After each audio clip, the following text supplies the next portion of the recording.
Today's podcast is brought to you by Audible.com. Get a free audiobook download and 30-day free trial at www.audibletrial.com/FBIA podcast. Over 150,000 titles to choose from for your iPhone, Android, Kindle, or MP3 player. For listeners of the FBIA podcast, Audible is offering a free audiobook download with a free 30-day trial to give you the opportunity to check out their service. Find some of our favorites: The Hobbit by Tolkien, 1984 by George Orwell, George Carlin reads to you in The Art of War. Books from all genres and walks of life right into your ears. To download your free audiobook today, go to audibletrial.com/FBIA podcast. Again, that's audibletrial.com/FBIA podcast. Valentine's Day is almost here, and it is the perfect time to get flowers for the one you love. Whether it's to say I love you or sorry because you forgot the day, 1-800-Flowers.com is here to help. Get 40% off your purchase when you go to the FBIA podcast webpage and click the link at the top of our page. That's ronkeilpodcast.libsyn.com, RONKEIL podcast.libsyn.com, and click the link at the top of the page.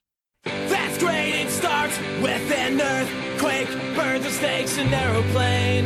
Lenny Bruce is not afraid. Let's go! I am a hurricane, listen to yourself, turn world to its own knees, don't listen to your own knees, beating up and not speak, blood, no strength, no blast, such a planet with a fear, high, down, high, wire in the fire, represent the seven games, and a government behind, and a combat site. Laughter wasn't coming in a hurry with the furies beating down your neck.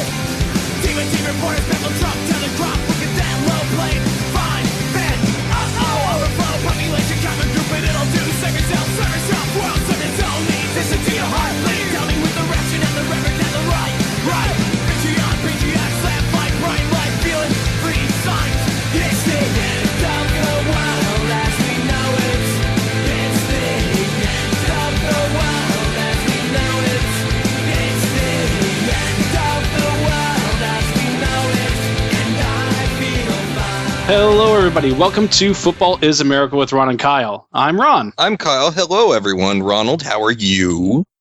I'm good. You know, it's been a good week. I finally got all my first week of papers and stuff turned into classes all back this week and telling me how either good or horrible I am at them. That is excellent, unless you did horrible, in which case that is not.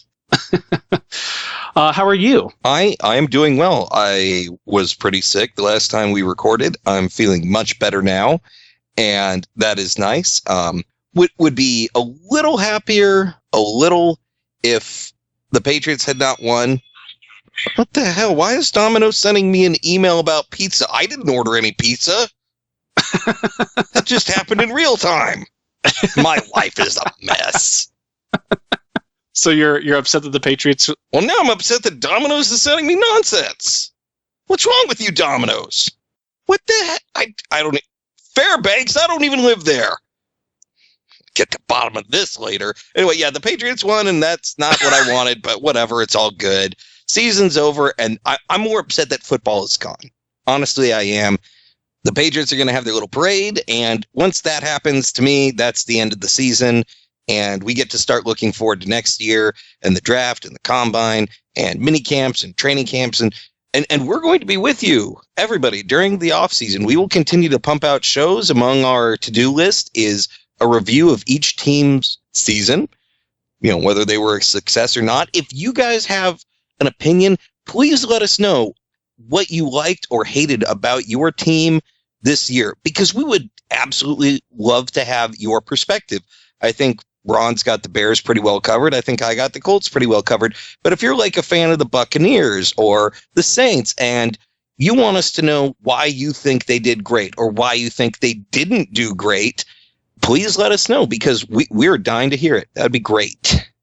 Lastly, we're trying to put something together, a way for people to call into the show. Now that the offseason's coming, we're going to be having a more set record time that we'll be able to accomplish, and therefore we'll be allowing people to call into the show and give their opinions. And we're also setting up an actual voicemail line for you to call in. You can always continue to comment on the Facebook, email us, footballisamericapodcast@gmail.com. All those places, even Twitter. The webpage, you can find us on the webpage, ronkeilpodcast.libsyn.com. Go there, send us all of the things that you want to hear in the offseason. We're open to anything. And if you want to be on the show live when we record, let us know, and we will try and get you on. We actually are going to be sending an invitation out during our awards show to someone, Kyle. Ooh, fancy.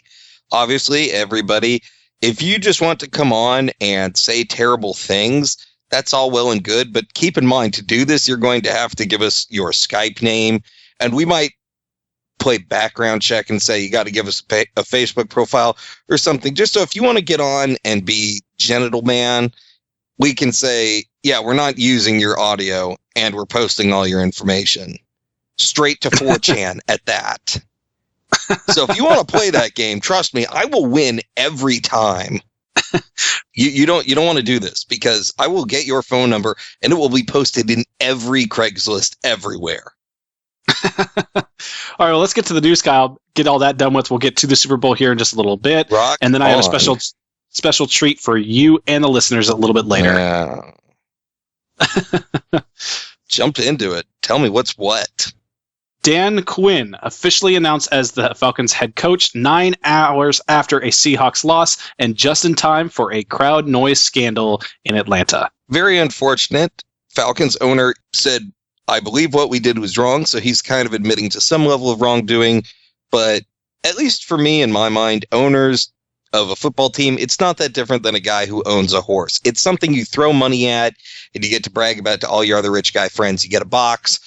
Most of them are not directly involved unless they grew up in it. Some football families, very involved, and we understand that. Some guys, they buy a team. Some guys, they buy a team and they're very involved and they end up the Washington Redskins.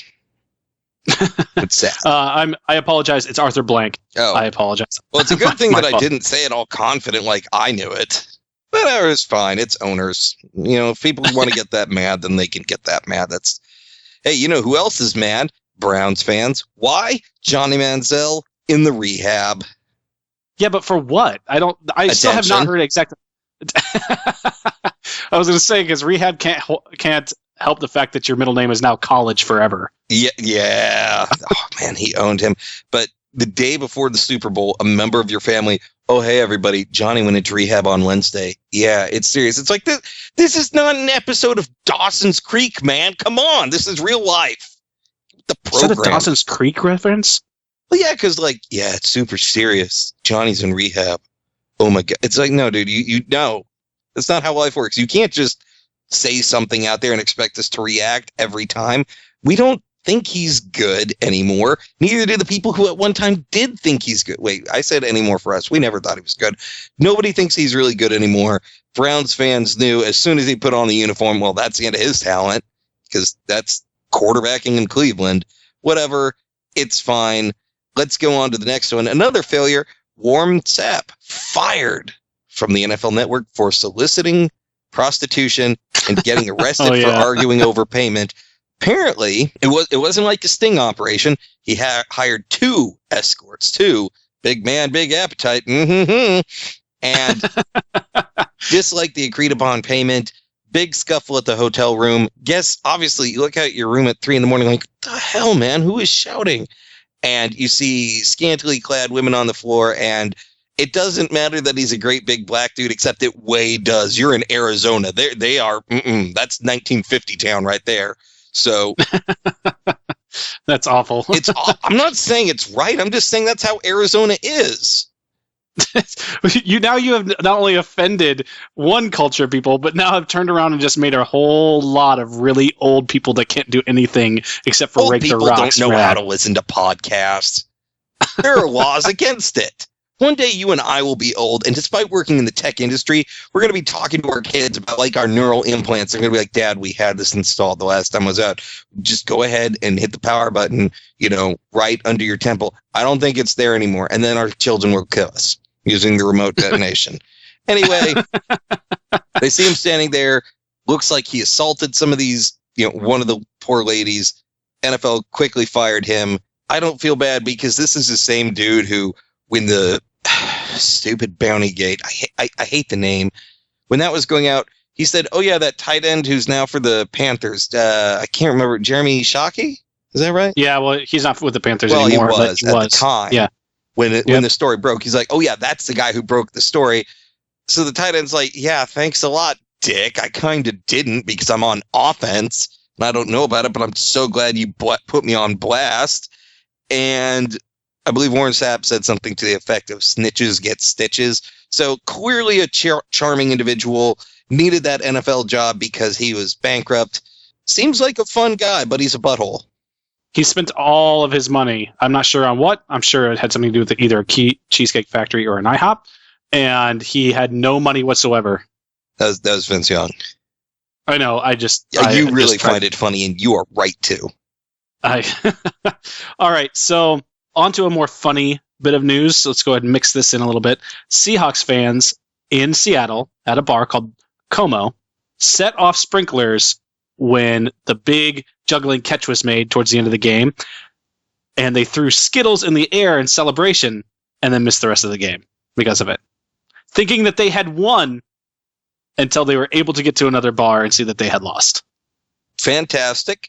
I had one guy at my shop who was in Seattle on Sunday said he hadn't. Of course he went to the bar, because if you're there on business or whatever, why would you not? You want part of that experience. He said he had never seen so many grown men sobbing in his entire life. And my friend whose sister works at a sports bar here in Anchorage, where the Seahawks are the default local team, said all of their fans were talking so much smack and just being real arrogant and jerks. And as soon as that interception happened, just walked out. Like, nobody's even settling their tabs. Just like, you've got my card. Whatever happens is whatever happens. Just couldn't even stand to be there. Heard about destruction. A lot of arrests on Sunday in the city of Anchorage. Beautiful. Oh, really? Oh, yeah, it's funny because it didn't happen to me. There was 9,100 reported incidents and arrests in the city of Seattle from Sunday night to Monday morning. Fantastic. Stay classy. Terrence Cody has officially been released from the Ravens after being charged and indicted on the following charges. Let me read them for you. 2 counts of aggravated animal cruelty involving a dog described as a Presa Canario Mastiff. All I'm going to say is Mastiff. Those are both felonies and carry a maximum incarceration of 3 years. 5 counts of animal abuse of neglect involving the same dog. 1 count of illegal possession of an alligator. What? 5 counts of animal abuse or neglect involving the alligator. 1 count of possession with the intent to use drug paraphernalia. And 1 count of possession of marijuana. So this guy was high, chilling with his alligator, beating up his dog. Or maybe he was making his dog fight his alligator. Go to jail, Terrence Cody. Go to jail. Yeah. Do not pass go. Do not collect $200. But that's not, he doesn't get to just roll doubles 3 times. That doesn't work in real life. They'll just take the dice away from you. That is correct. Most of the time, if you roll three doubles in prison, that means something completely different, and you have to hang a curtain in front of your cell door. And it also means that sitting down is a whole new ball game. Cha-ching! You know what I mean. The kids don't. You know. Kids aren't listening to this anyway. Whatever. All right. Well, I keep pausing because I didn't want to bring up the Colts thing, but that ship has sailed. So the Colts, jumping right back into the CFL game, signed Duron Carter, son of Hall of Famer Chris Carter. Also signed right guard, right tackle Ben Heenan, who was the first overall CFL pick in the 2012 draft. Guy went to University of Saskatchewan. Duron Carter is obviously a wide receiver, 6'5", 205 pounds. Wow, that Chris Carter's not that big. Jeez. Yeah, whatever. Duron Carter went to the CFL because he was having a lot of trouble with maturity and academic suspension. Supposedly, he scored a 13.9 on his Wonderlic. Wide receivers have an average score of about 17. Quarterbacks, right around 35. Andrew Luck, Stanford grad, 37. So if he's getting higher than that, that tells you this kid is not dumb. Maybe he's one of those kids who's very, very intelligent. His mind drifts a little. I don't know. Whatever. If he can do something for the team, good for him. There's a lot of guys out there who are the son of a Hall of Famer who just don't have dad's level of talent. And it's always nice when they get a chance because, these kids want more than anything to have their fathers be proud of them. And anytime it happens, for me at least, it's a feel-good story. Yeah, like when you think about Joe Montana's son. That's exactly who I was thinking of. Just somebody. Or Barry Sanders' son. I didn't even know anything about that guy. Yeah, or there was a big story about him, and a bunch of his teammates from high school and college said that he was one of the worst people ever to be on a team with, and 2, he was awful, and that he rode his dad's coattails into a starting running back position and had no business being there. That's one of the risks you run there, but all accounts, Deron Carter, good receiver, probably not great. He's been in Canada. We'll see what happens. Seems like every year, the kind of high-profile free agent wide receiver wants to go to the Colts. Andrew Luck might be a big draw. He might be good. We should look into that. You were going to continue saying I'm that. going to continue saying you knew that was on purpose. All right, little funny tidbit here was that Goodell refused to answer questions after hounding Marshawn Lynch with tons of fines for not talking to the media. Did Goodell say, I'm just here so I don't get fined? No, Goodell literally stood up on the stage when NBC journalists were asking him some questions and walked off. He's a butthole. We'll get to that later. I started the year strangely positive on Roger Goodell, and I think for the longest time I just felt like, the players hate him because he's going to put down punishment. He's a disciplinarian. I think the league needs punishment. I think people need punishment. If there's no punishment, there's no reason to respect the rules. And so initially I liked him. We'll get a little more into that, but I am not quite the Roger Goodell fan. Maybe if he would just acknowledge me at the country club, invite me over for a nice Arnold Palmer. He doesn't got to buy alcohol for me. I get it. It's pricey. How about some iced tea and some lemonade? That is an Arnold Palmer, and it is delicious. So 2 Irish guys straight up snuck into the Super Bowl and ended up sitting in $25,000 fourth row seats with Patriots Hall of Famer Lawyer Malloy. Well, that's might have been a little awkward. I mean, like you said, Patriots Hall of Famer, and these guys were Seahawks fans, so... Yeah, but they're from Ireland, which means they're foreign, and they just like football, and their team's the Seahawks. Honest, they're from Ireland, which means by the fourth quarter they were wildly drunk. Oh, probably heavily. I mean, they had the money for tickets. They did, but they're like, let's try and get in just in case. Maybe they didn't have enough for, $25,000 each tickets, but they had enough to get in, pay a scalper, what have you. But as soon as they get in for free, it's like, hey, booze money.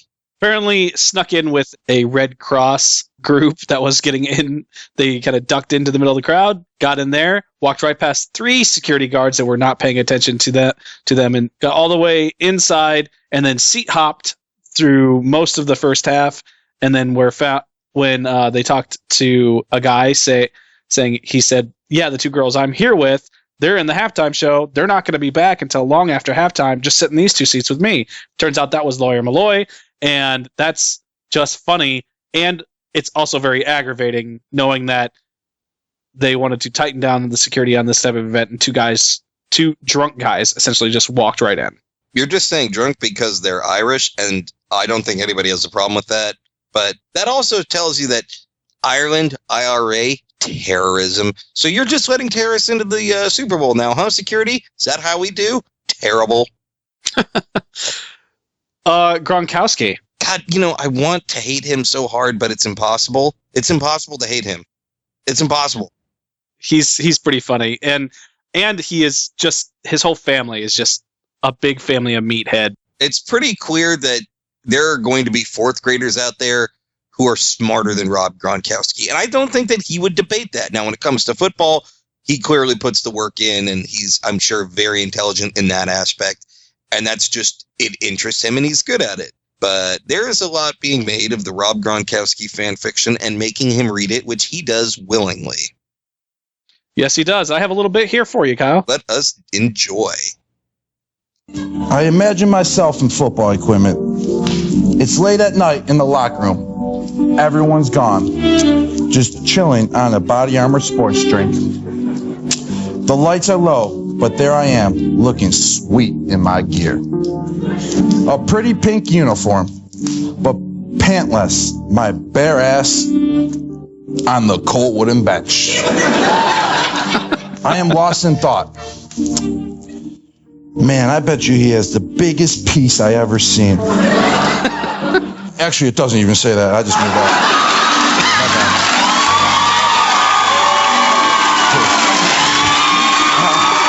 On the other side of the locker room, someone is taking a shower.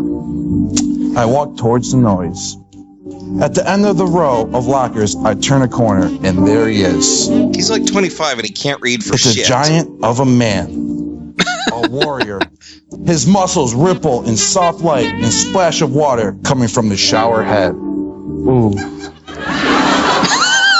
Dang, that's sexy. His buttocks are sublime. Gronk has a six-pack you could wash laundry on. I lick my lips thinking about it. That was just a little pat. Now, leading up into that, he said, I haven't read a book since 9th grade when they made me, butchered the name of a book, and this was on the Jimmy Kimmel Show. We highly encourage everyone to go look it up. I guess during Media Day, he read a passage, something about wanting to spike the ball between butt cheeks. He's like, yeah, I'd like to spike balls between butt cheeks. And Jimmy Kimmel said, I'm looking over at your mom as you say this. At which point Gronkowski went right in the face, looked very confused and embarrassed. And then Jimmy Kimmel tried to go on, at which point Gronkowski goes, it's all right. Mom's into that. Oh, where is he from again? I don't know. I know he went to, I think it was, I know. Arizona State, I think. And when he was talking about the whole, hey, I don't read books, Kimmel's like, hey, went to college educated, this guy. He's like, hey, #1 party school in the nation. Got to be #1 at something. He also kind of sort of admitted to fighting willingly. Now, initially, Kimmel's like, you threw some punches. He goes, no, I didn't. Roger, don't find me. No, I didn't. They show the video. He's like, ooh. Clearly, the first time he had seen himself throwing punches, didn't seem to remember it, which tells you he had a great post-Super Bowl night. And he said, well, I guess, it's the last game of the season. Screw it. I'm throwing some haymakers. Look, I'd love to hate Gronkowski, but he is just a big, fun guy, and he is the best tight end in the league. And dang, he is cool. You gotta love Gronkowski.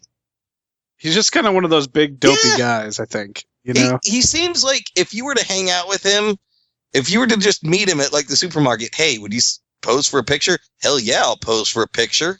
And he's going to be cool about it.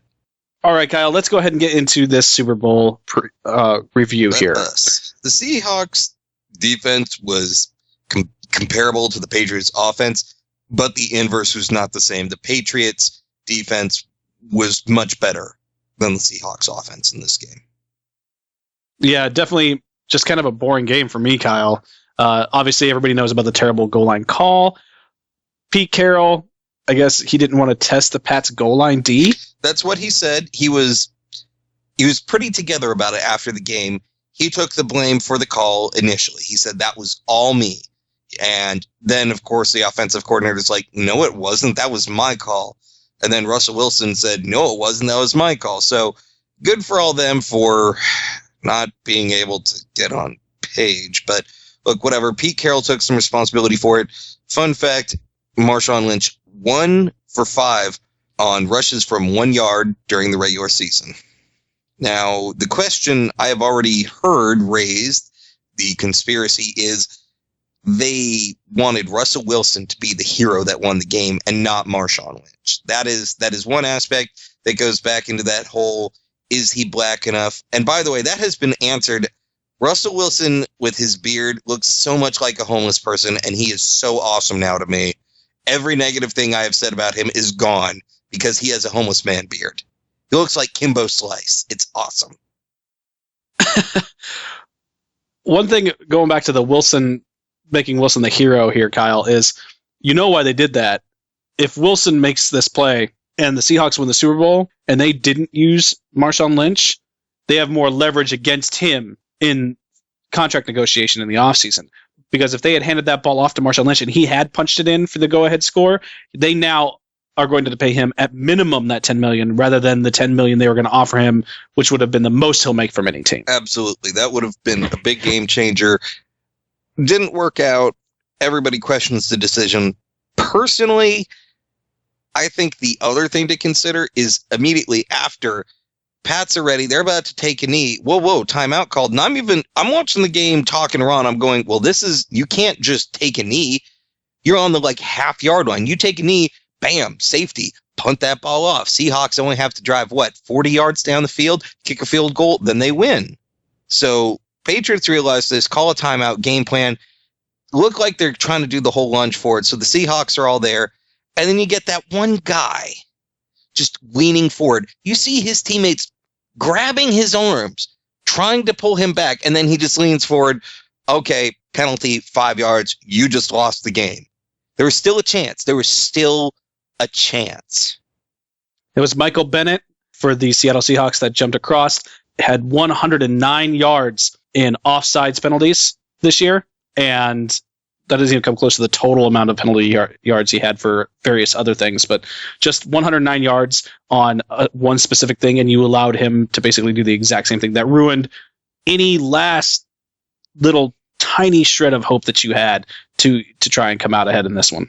Because as crazy as it would have been to get that touchdown, keep in mind, you get that touchdown, you're giving the ball back to Tom Brady with 45 seconds and 2 timeouts. You think that's a guarantee? That's not a guarantee. They'd have at least time to go down and get a field goal and tie it up. So Tom Brady's, it turns out, really, really, really good and also very intelligent. So I wouldn't want to punch it in and have that much time left. Would have been much more exciting. Imagine the finish, safety, and field goal to end the Super Bowl. That would have been nuts. Well, Tom Brady is named the MVP. My question to you, Kyle, is this BS? I personally do not think so. I know you were not happy with it initially. I do not know if that has changed. He did throw a couple of picks, one of which just awful. But he did set a Super Bowl record for completions, and he did throw for 4 touchdown passes. So I don't know who else on the Patriots you would really say. My personal pick would have been Edelman, because so many of Tom Brady's passes were within 5 yards of the line of scrimmage. And it was just, hey, everybody else do the work. Or if he's throwing down the field, he's pretty much throwing to Gronkowski. There were a couple that were to other guys, but for the most part, it was a very safe game, which there's nothing wrong with that. Being a game manager is a great idea if it works. And Tom Brady did it, and he did it perfectly. But I personally think that without Edelman, that team would have lost. And of course, there's questions about that too. Did he have a concussion? Should he have been benched? I don't know. You mentioned Brady throwing the 2 picks. I, at first, was upset with the fact that he was named the MVP. I get that at that time I was like, well, he threw for 300 yards. Yeah, he had 4 touchdowns, but quarterbacks that throw picks in Super Bowls don't get named the MVP. It just doesn't happen. And for him to get named the MVP, it just kind of seemed like it devalued the total award. But I have since been able to listen to a lot of different things in the news, a lot of different people's opinions.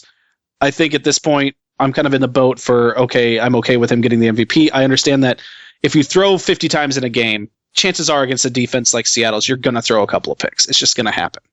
Like you, I believe Edelman should have gotten it. I think without him, that team doesn't win. That's a 24-10 game without Edelman. And it's all just whatever at this point. And a lot of people know why I feel that way. It's whatever. It's got an asterisk. It will continue to be that way for the remainder of the offseason until we get to next year and somebody else does something that isn't considered cheating. So, Russell Wilson, he says one play will not define him. Yes, one play will not define him, despite the fact that every single person is going to remember that Russell Wilson still was the one that lost the Super Bowl by throwing a pick on an inside route on a goal line set. You never throw an inside route on a goal line set like that unless there's a complete clear out in the middle, and there wasn't.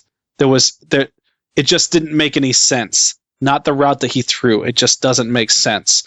The play call didn't make sense. He should have noticed that at the line. I don't know if he's given that freedom. It seems to me throughout the season that he has been given that freedom to make that judgment call, and he wasn't there or he didn't there. So however it is, it's either incompetence by him or incompetence by the play caller. Not only that, it wasn't the only guy that he could have thrown to. In that case, based on the way I would have coached that specific scenario, I probably would have had a high percentage pass on a flat route of some sort, or an outside hook route, or basically just a play action play. That's how I would have went with it. I mean, you have one of the fastest guys throw. How about that read option? We were waiting for it the whole game. There were a couple of times where, what's his face? Collins had Russell Wilson dead to rights on one play. And Russell Wilson even paused. And so did this guy. They both paused. And then Russell Wilson just took off. Like, you can't catch him. So why they didn't just say, hey, let's read option the hell out of this and have it work, beyond me. That is, as you said, the incompetence. Tom Brady immediately claimed after the Super Bowl that he is not retiring. Should he go out on top, Kyle? I mean, if you can, but I think he's got plenty left in him. Peyton Manning's still going strong. Tom Brady's 37? Peyton Manning's 39. And Tom Brady doesn't have the injuries that Peyton Manning has. So I'd be very shocked if he chose to hang it up. He has a chance to go out and get another one. He has a chance to be the first quarterback with 5 rings. So why would he not do that? If you want to ask, can he and the Patriots repeat the success? I think they can. Who else in the AFC right now is a legitimate threat to the Patriots? A legitimate, you can guarantee they're going to meet up in the playoffs. The only team you can say that is destined to be in the playoffs from the AFC next year, you can pretty much pencil in the Patriots and the Colts. And the Colts mostly because of a very weak AFC South. The Texans, while being the biggest competition, they still need a quarterback, and there's not really anybody to be had in this year's draft. So are the Colts ready to challenge the Patriots? No. God, no. No. All right, so you have a note in here, Kyle, about Chris Collinsworth. Yeah, hey, speaking of incompetence, Chris Collinsworth, and you reminded me of this when you were talking about Russell Wilson and not making the reads, and that just triggered, I remember at one point Chris Collinsworth, lines are being fed to this guy. There's no other way. Or he reads something and he writes it down and he uses it at some point during a game, whether or not it makes sense. Tom Brady making his reads, like, no, Tom Brady just stared down Julian Edelman like he had never, ever heard of the opportunity to throw to anybody else. Russell Wilson made his 4th progression read right there. No, that's his number 1 receiver that he tracked the whole way across the field, not looking at anybody else, as we saw his eyes from the camera angle. No, Chris Collinsworth, no. We said it before, we like Al Michaels, but we thought that the decision to have Chris Collinsworth and Al Michaels do the Super Bowl was lazy and dumb. So a bunch of fans attribute the lack of Marshawn Lynch's involvement at the goal line to the Walter Payton Super Bowl snub by Mike Ditka. Sort of as though they were similar, or... What fans are saying is that the way the Seahawks treated Lynch in what was the pivotal moment of the Super Bowl is the same way that Walter Payton was treated in the Super Bowl by Ditka when they decided to go with the fridge as opposed to Walter Payton. And to me, that's just, nothing will ever compare to that. First of all, you didn't run the ball with somebody else. You threw the ball with Russell Wilson, which is your quarterback, not a running back. And 2, the amount of disrespect that ultimately came from the fact that you didn't allow Walter Payton to run the football in his only Super Bowl is much greater than what is considered or perceived disrespect by the Seahawks. Definitely. Towards Lynch. Lynch already had a touchdown in the game, so there's 1 right there. He already had a Super Bowl, so there's 2. And lest we forget, the Bears won their Super Bowl with Walter Payton pretty darn handily. They were out pretty well ahead. This was not a close game towards the closing minutes. And the problem there was Walter Payton had done all of the work, but gotten none of the glory. And all he wanted was to say, I scored a touchdown. It didn't matter if it had meaning. He didn't need to win the game or score the touchdown that sealed it. He knew that his yards won the game. He just wanted a little bit of credit, something to show how lucky he is to be in that position. And Mike Ditka's a butthole. And Chicago, I don't know why they love him so much. With the talent that he had, he should have had 3 Super Bowls. But whatever. That nowhere near close. But we live in a culture nowadays where we cannot accept when things go wrong. You have to look for outside blame, which is why people are Oh, the government did 9/11. No, they really, really didn't. Let's talk a little more about blame. And for Patriots fans, I'm not about to rag on you. Don't get upset.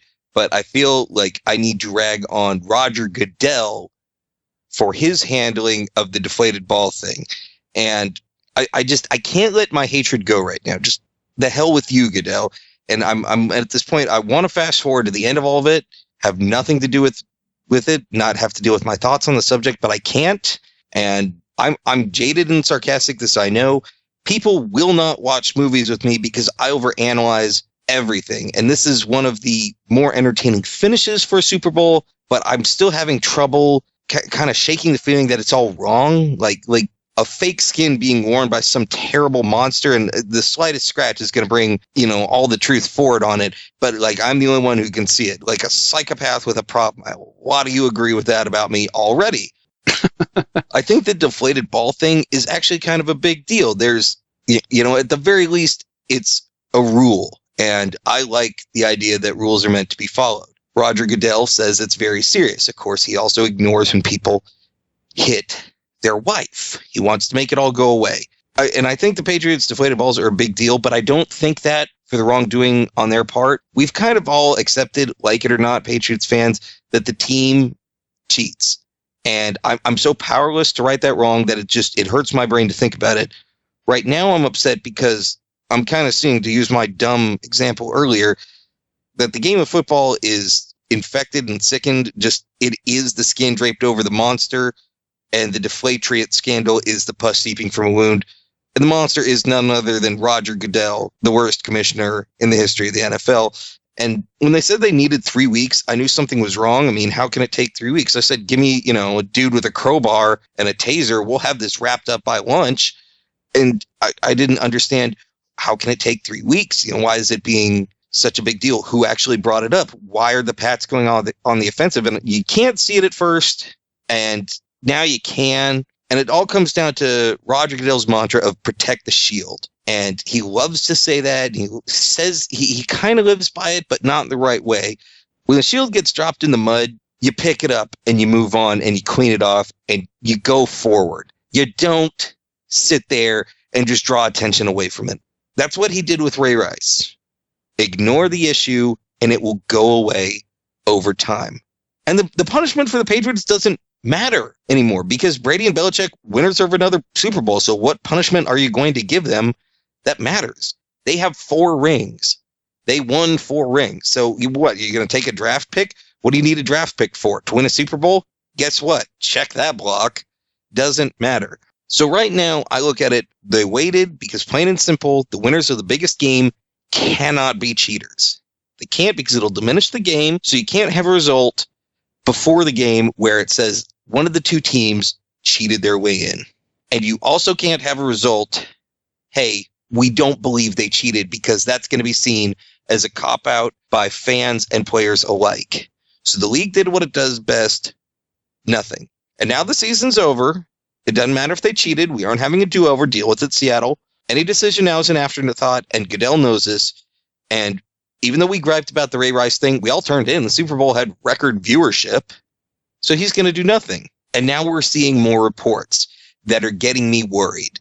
Well, only one ball was 2 PSI under, and the rest were only just a tiny bit. Oh, now there was no written record of the PSI before the game or at halftime. The referee didn't know to write it down. This is just a big misunderstanding, you guys. By the way, Colts GM Ryan Grigson was the one who broke the story to the NFL. Now, that was common knowledge beforehand, but it only just got re-reported because now it's time to start yelling at other people. How dare you challenge our champion? How dare you? Well, because we need somebody else.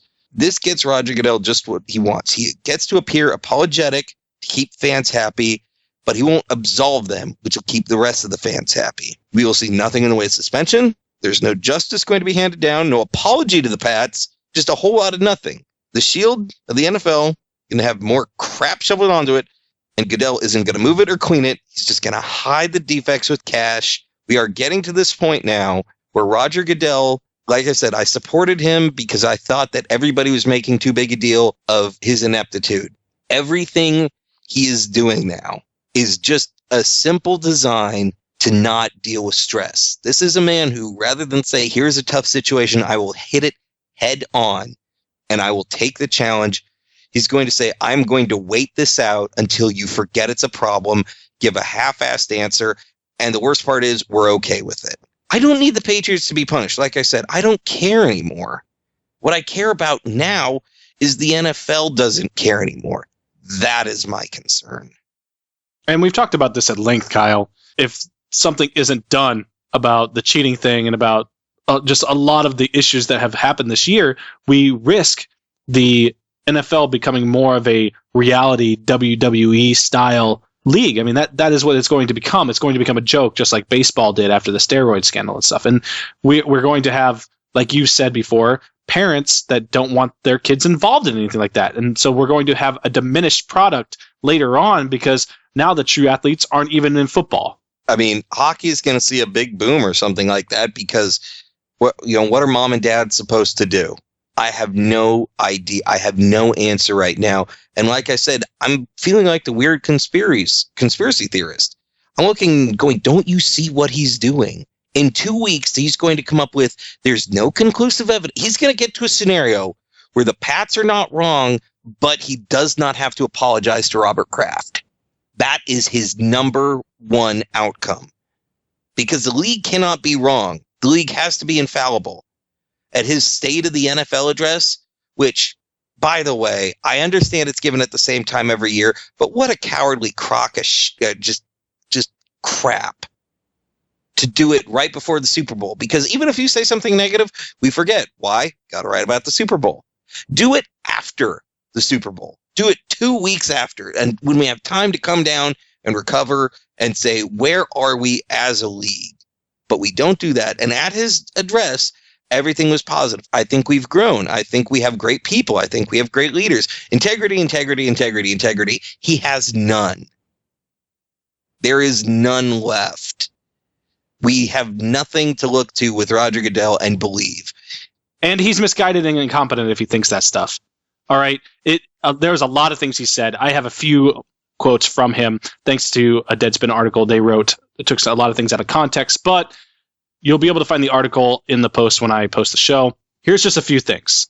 It has been a season of amazing competition, challenges, and real progress. The NFL is made up of good and caring people. Concussions were down 25%. The quality of the game continues to improve. Last year, technology improved officiating. We are continuing our work to uphold the highest standards of responsible conduct so that we represent our fans and communities in a way that will make them proud. The personal conduct policy emphasizes ongoing education, prevention, and support services and raises the standards for all of us in the NFL. Most importantly, it is clearly more effective. We are excited about the success of Thursday Night Football. We have great people working for the NFL. We want all of our franchises to stay in their current markets. It's been a tough year on me personally. It has been a year of humility and learning. We have all done a lot of soul searching. We have done a great deal to bring more awareness to these issues of domestic violence and assault. I think we have people that have uncompromising integrity. Their integrity is impeccable. I communicate with our players on a regular basis. No one has more respect for the players. Their well-being and future are important to me. We want to make the game as safe as possible for them and make sure we do everything to make sure that they are here. And when they transition out of football, we are helping them be successful. We will work with the Players Association. We are not going to compromise the NFL. I'm available to the media almost every day of my job professionally. And there is another 20 quotes, and not a single one of those I believe. And this is the problem. We are in a world now where no one believes him. And pretty soon, this is going to become such a joke of a professional sports league that the next Gronkowski, the next Jimmy Graham, the next Aaron Rodgers, all of those people aren't going to be playing football. Is that a world where you realize that the next greatest thing that could have happened to football never even played the game because their parents didn't want that kid involved in a sport that was this corrupt? And the worst part is he's not going anywhere because he makes the money. I don't think he's really increasing what people are spending in terms of like you're more willing. It's just there's more out there. You can buy more crap with your favorite team's logo on it. And we don't need it, but you love your team and you want to support them and you want other fans of your team to look at your gear and go, that is cool. It doesn't make any sense, but you put an 8-year-old kid in a Russell Wilson jersey and that's his team, that kid feels like Superman. Yeah. It's still there for the fans, but you cannot water down this product anymore. And it's going to happen. All right. Well, let's get off this riverboat of sadness. God, why didn't we wait till the end to do that? Well, it is almost the end. And luckily, I have something to cheer us up, which is my super awesome conglomeration of, and special treat to all of our listeners and you, Kyle, which is we watched the Super Bowl live. And what I decided to do was I thought that Kyle and I would sit there and record, kind of a live setting of the Super Bowl and what we thought about the plays. Instead, it turned into me laughing at all of the horrible things that Kyle loves to say. And therefore, I have put together something incredibly special, which is something I like to call Keil Out of Context. And I'm going to play that for you now. Yeah. You seem so upset. I listened to it. I'm like, there's so many things wrong with me. I just find it funny this is going to completely devalue everything that you just got done talking about. All of the intelligence that I just had, let's just flush that. Anything else? All right, here we go. Here we go.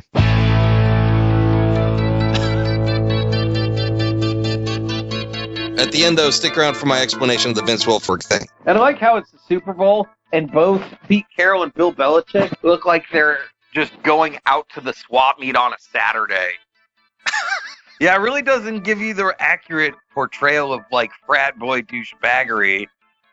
King Matt Damon. I hate him so goddamn hard. Goddamn Russians. Yep, that's me.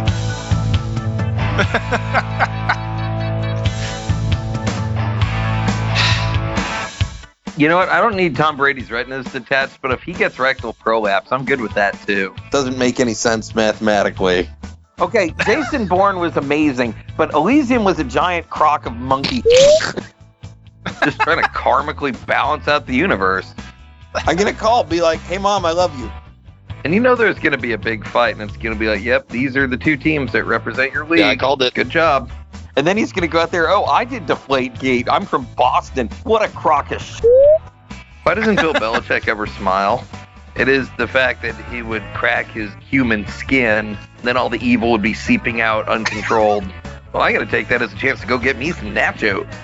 Good commercial, all touching and epic and whatever, and then it's like, by the way, Dove for men. And it's like, no, that is not related to your product. Just like the Budweiser thing, it's like, oh, you got this touching thing. At least they've got the Clydesdales in there. Like, by the same logic, Dove, using your product could make me the world's best pedophile, Like, come on. Now you're dead, bitch.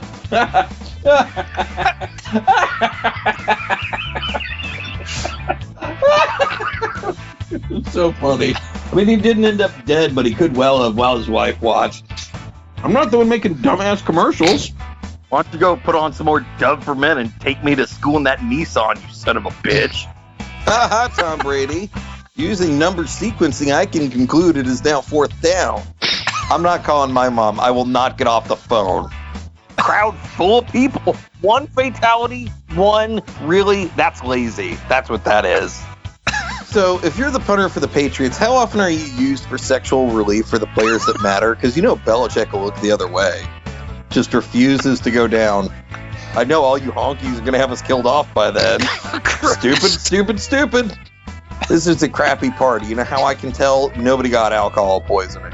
Here's the fat in a pouch. Well, they're sitting there telling me that my kid can have a great imagination, and of course, clearly what my kid's going to do with their world of merriment and beauty that is a child's mind. They're like, hey, your kid's going to easily get into all the crap you keep under the sink. Oh yeah, Vince Wilfork's wife is the ugliest woman there.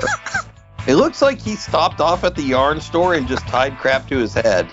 Like, how is he not out there with Wilford Brimley warning people about the dangers of not checking their blood sugar? Like, is there a history of cancer in your family? Have you ever been diagnosed with cancer? No, but I did watch all of the 2015 Super Bowl halftime show. Promptly messed his pants. Well, okay, but I'm very concerned that he was going to put this in his body then. You got to ease people into it and end up there. You're paying for the boob.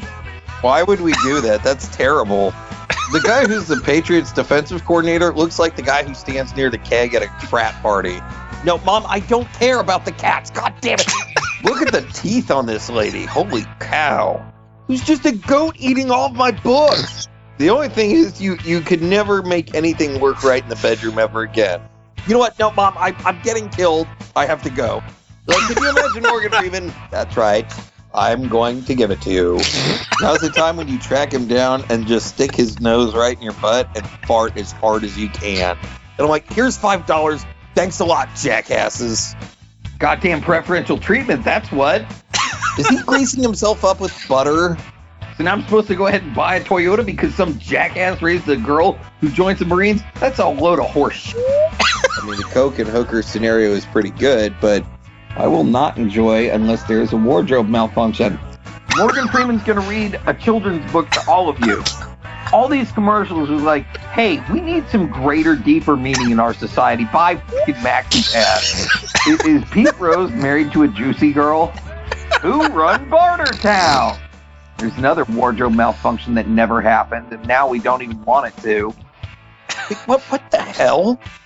What the actual dude?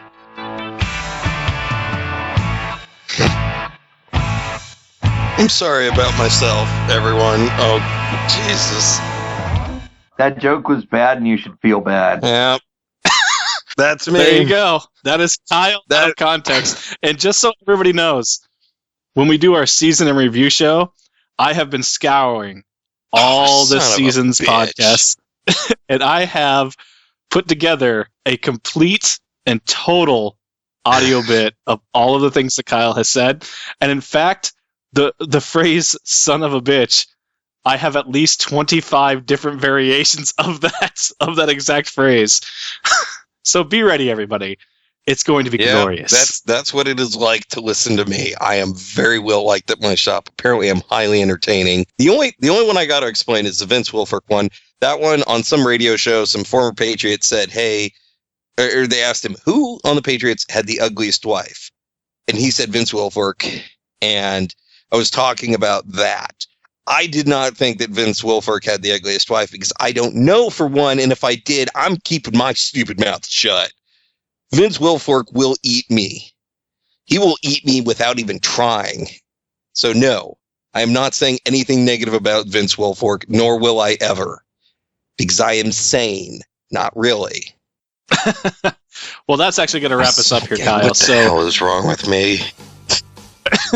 How do you go from articulate, write something down, logical thought process, to then that? That is my... God damn it.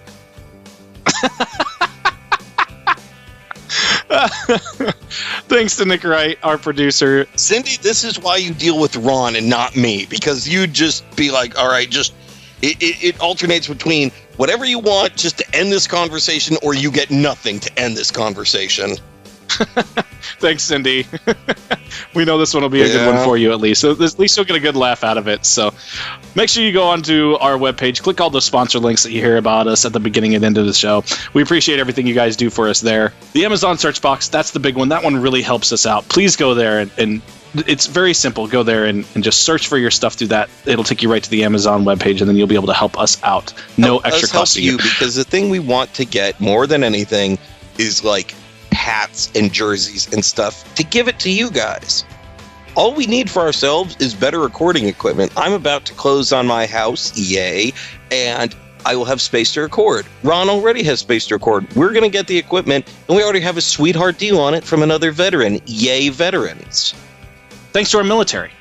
We appreciate everything you do, guys. I hope that this one was a good show for you guys. I know that this is kind of the end of the season, and there's going to be less and less to talk about, and that's why we're going to be going to once a week, and we will be able to push all of that out to you guys. Same way we're doing it now. Make sure you send us your comments and your emails, your tweets, all of that stuff. Find all that information on the Facebook page. I also post it with the podcast in the description. Check it out there. Send us all the messages. We have an awards show we're going to be recording also tonight, and we will be posting probably a day or two later. We're trying to get that out to you as well. It is a review of the NFL honors and our own awards show as well, and some of your emails. Stay tuned for that. That should be up in an extra couple of days. And that's all I have got. Do you have anything else, Kyle? Extra special thanks to all the military who are serving overseas and were diehard fans enough to stay up to like 3-4 in the morning to watch the Super Bowl. We appreciate so much what you do. We have both been there ourselves. We know what it means. Your families love you. We love you. Please come home safe. Thank you so much. Well said. And now I'm going to go be a jackass again. God, freaking mind. All right. That's it. Have a good night.